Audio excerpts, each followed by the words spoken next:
Je glorifie nos morts, vous glorifiez nos morts, nous glorifions nos morts. Cette expression prend tout son sens au vu de la loi numéro 15135 du 25 octobre 1919. Cette dernière établit les règles de la reconnaissance par l'État de tous les morts pour la patrie. Les listes des morts sont établies et des livres d'or sont rédigés. Les subventions sont accordées et des monuments sont érigés. Un oubli cependant. Dans cette loi, il n'est nullement question de l'aéronautique.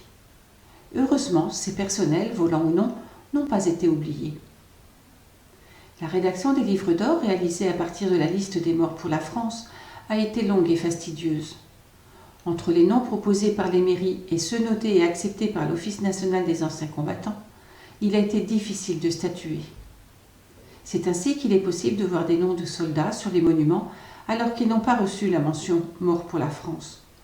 Dans le cœur des habitants des villes et des villages, peu importe, ils sont partis à la guerre et ils ne sont pas revenus.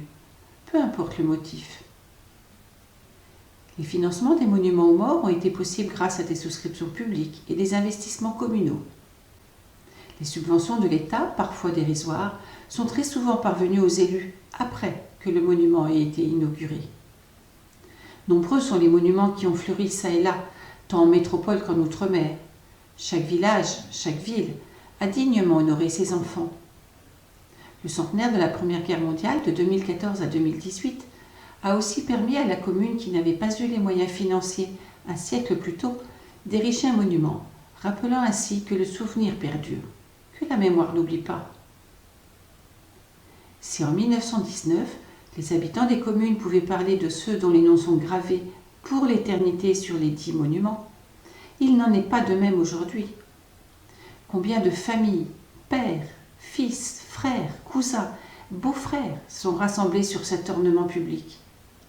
Aujourd'hui, les descendants se sont éloignés les uns des autres, mais leurs ancêtres sont toujours là, assurés que nous ne les oublierons pas. C'est là que l'auteur du XXIe siècle a un rôle à jouer, celui d'étudier à la loupe ces hommes, un à un, tant dans leur vie personnelle que dans leur vie militaire.